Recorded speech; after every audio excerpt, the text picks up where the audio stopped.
Бул иш өзү, менин атым Осупов Айдар, мен 2-топтогу майыпмын. Мен 60-тан аштым. Бирок ошо 60-тан ашкан жашымдын деген 11-жылын мен кызымдын мыйзамдуу укугун коргойм деп келатам.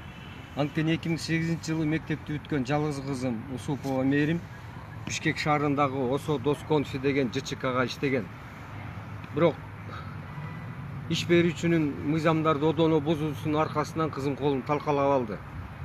Бирок кол талкаланып турган станокту деген слесарь өчүрүп туруп, капталын кеселе дагы валды ачып колду чыгара ал дегенине макул болбой, ишкананын ээси, бизнесмен, Бишкек шаардык кеңештин депутаты Десятников станогун $1000 турат, бөлөк жолун тапкан деп туруп, станокто кайра артка айланткан. Муну менен кызымдын деген колу экинчи жолу дагы жанчылык эзилип калган.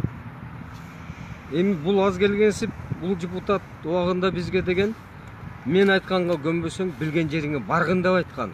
Мен акчам бар деген, мен таанышым бар деген, мен деген возможностум бар деген, мен юрист чекиз жана бөлөктөргө акча берем деген, мен силерди кыргыздарды билем деген, сатып алам деген.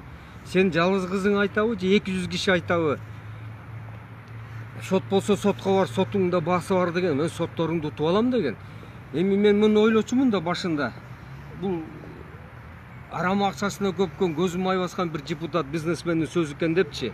Бул убагында Ширшов Елисей Максимдер менен чогуу жүргөн адам экен да. Оказывается, биздин мамлекет өзү чирик экен да. Биздин мамлекеттин өзүнүн структурасы деген иштебейт экен. Кабыл алган мыйзамдар жаман жакшы иштесе деген биз ушунчалык жыл жүрбөйт элек да.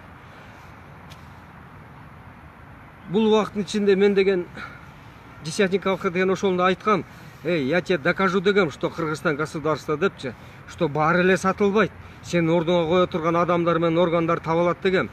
Бирок тилекке каршы мен көп нерсесин далилдедик. Бул иш боюнча деген 2 кылмыш иш статьясы козголгон. Бирок эмдигиче кылмыш иш боюнча деген аягына чейин чыга элек. 11-жылы деген жогорку сот кылмыш иште кеткен кемчиликтерди толуктоо үчүн деп кайра тергөөгө жиберген. Ошондон бери ГУВДда жатат. Бишкек ГУВДсында бир 10 чакты тергөөчүнүн токтомдору жокко чыгарылды. Бирок мен деген айтам, эми үчүн 2009-жылы Свердловский райондун прокурору Карашев ошондо өз иштин так аткарса, мыйзам чегинде алып барса, менин кызымдын иши деген ушунча жыл деген жүрбөйт эле го деп ойлойм. 11 жыл. 11 жылдан бери жүрбөйт эле го. Анткени бул жерде мен ачык эле айтам азыр, ушунча убакыт өткөн сайын убагында билинбеген нерсе убакыт өткөндө кадимкидей деген более рельефный билинет экен да, даана билинет экен. Ким эмне кылгандан беричи?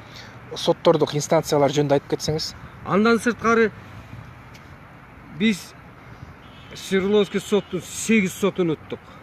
Межрайонныйдан Межрайонный соттон 6 жолу уттук. Бишкек шаардык соттон деген 6 жолу уттук, 7 жолу уттук. Жогорку соттон 4-5 жолу уттук. Соттук бухгалтердик экспертиза 3 жолу өттү. Соттук кол тамга боюнча экспертиза 2 жолу өттү. Соттук медициналык экспертиза дагы өттү. Мамлекеттик комиссия түзүлгөн. Кыргызстандын профсоюз комитети менен деген Минтруд, эмгек министрлиги экөө биригип госкомиссия түзүлгөн. Ал комиссия деген иш берүүчү күнөөлүү деп туруп таап, өзүнүн деген заключениясын жазган. Иш берүүчүгө деген предписание бергенден кийин гана актен ажин түзүлгөн. Эми мен мунун баарын эмнеге айтып атам? Анткени мен өзүм политехти бүткөм. Мен 30 жыл алыш иш заводдордо иштеген. Мен билем, союз убагында деген адамдын денесине келген залал деген бул эң оор нерсе болчу да.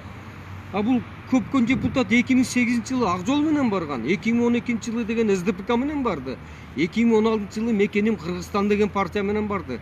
Бул партияга баргандар жалаң өзүнүн партиялык мандаты менен өзүнүн ишин жүргүзөт экен да, бизнесин калкалайт экен. Эми бул жалгыз депутаттын айтканы дейин десем, биздин өкмөт эмнени жасап атат? Мен 3 созывдын депутаттарына бардым, 4-чүгө, 5-чиге, 6-чыга. Мен Бакиевдин убагында Бакиевке да кайрылдым, президент катары. Убактылуу өкмөттүн убагында болгон Роза Отунбаевага да кайрылдым. Андан кийин болгон деген Алмазбек Шаршын Атамбаевга да кайрылдым. Мына мен азыр Сооронбай Жээнбековго да кайрылып атам. Бул эмне деген мамлекет? Эгер мыйзамы болсо, мыйзам деген жаманбы жакшыбы иштесе, биз ушунчалык убакыт жүрбөйт элек да. Мен деген бул адамдардын баарын по фамилия жазып да келгем, арыздарымачы. Булар деген виртуальный адамдар эмес, булар аты жөнү бар. Булар определенный мамлекеттик кызматта отурган адамдар. Булар жеке кызыкчылыгын эле көздөшөт. Булар бизге окшогондордун проблемасынан булар семирет экен да, жашоосун өткөрөт экен, машина алат экен, үй салат экен да. Анан мынакей азыр Десятников багыда бир ошо багы Россиянын жарандуулугу бар деген бир маалыматтар чыкканда, ошо Десятников багы кандайдыр бир себептерден багы жок болуп кетти эле. Азыр кайрадан бүгүн биринчи сессияда отуруп атат.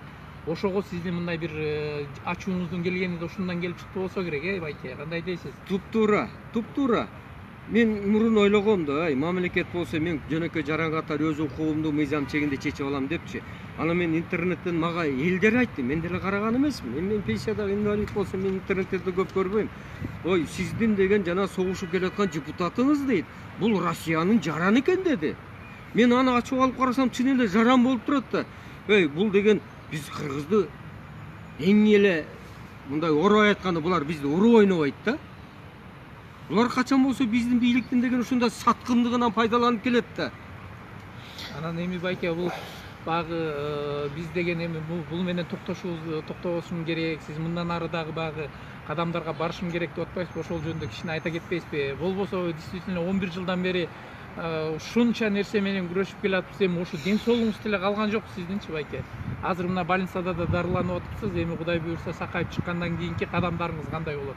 Эми бул дүйнөгө бир Кудай жаратат, бир Кудай алат да. Эрте кетесиңби, кеч кетесиңби, ал биздин чекебизге жазып койгон. Бирок мен деген мыйзам чегинде келаткан киши деген ошол эки Десятниковго барып деген аны грубо айтканда жайлап койсом деле болмок 11 жылдын ичинде. Мен ойлодум да, мыйзам чегинде мен ушул экиге далилдей алам депчи. Же болбосо мен эмне ак үйдүн алдына чыгып деген өзүмдү өзүм өрттөшүм керекпи? Ошол эле калдыбы? Мен андай адамдарды көрүп атабыз го.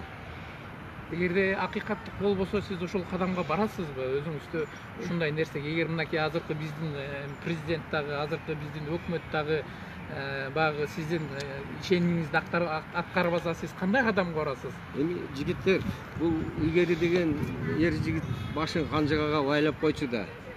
Эгер намыс үчүн болсо канжыгага байлап койчу. Эми мен деле деген уже эч нерседен деген уже кайра тартпай калдым мен. Мен уже барыш керек болуп калды деп атам. Эгер деген мен примеримди көрүп туруп деген бир бөлөктөрдүн примери чечилип калса, кыргыздын жарандары деген жок дегенде өз мамлекетинде өзүнүн укугун коргоп алса болот эле го да. Ошол эле да, бөлөк биз эмне сурап атабыз? Биз ар бир нерсени ала кушту атынан айт дейт. Эгер бизде чирик болсо система, биз чирик деп айтышыбыз керек да. Эгер сот системасын биз деген реформа кылабыз десе, реформа болуш керек да. Эми үчүн жалпы жүзүнөн эле болот. Эми үчүн деген бизде мамлекетте отурган деген, өкмөттө отурган адамдар деген өз жумушун деген так аткарбайт. Качан болсо аркасынан былыгы чыгат да.